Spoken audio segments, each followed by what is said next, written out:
আসসালামু আলাইকুম বন্ধুরা, কেমন আছো সবাই? এই যে দেখতে পাচ্ছ, আজকে তেঁতুল জারাবো ঝাল ঝাল করে। প্রথমে আমি বিচিগুলো এক এক করে সব ছাড়িয়ে নিচ্ছি। এই তেঁতুলগুলো এখন অল্প একটু পানির ভিতরে ভিজিয়ে রাখবো।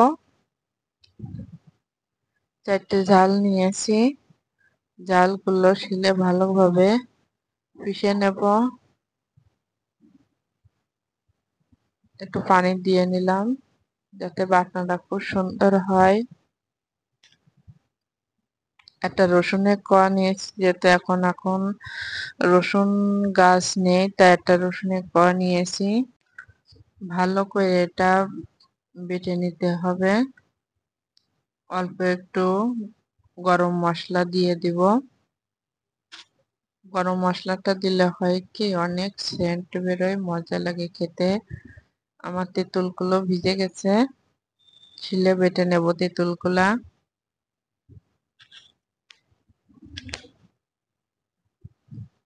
যাদের খেতে ভালো লাগে এভাবে, আমি কিন্তু অনেকবার, আমার বাবু যখন ছোট্ট বাবু পেটে ছিল তখন আমি এভাবে ঝাল ঝাল করে তেঁতুল আচার বানিয়ে খেতাম। তেঁতুলের ঝাল ঝাল এই যে মাখানাটা এত সুন্দর লাগে খেতে। ঝাল ঝাল তেঁতুল মাখানোটা কিন্তু আমার কাছে অনেক ভালো লাগে। কার কি ভালো লাগে জানি না, কিন্তু অল্প একটু যদি চিনি দেন তাহলে আর বেশি এত ঝাল লাগবে না, খেতে কিন্তু অনেক মজা লাগবে। এভাবে যদি তেঁতুল মাখিয়ে খান, অনেক টেস্ট খেতে। পারলে বাসায় একবার এভাবে ট্রাই করে দেখবেন, খেতে অনেক ভালো লাগবে। কাসন দিয়ে দেব এর ভিতরে, অনেকটা পড়ে গেছে।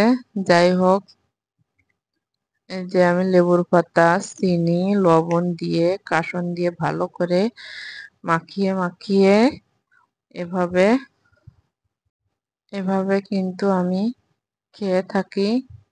মনে করলাম আপনাদের সঙ্গে একটু শেয়ার করি।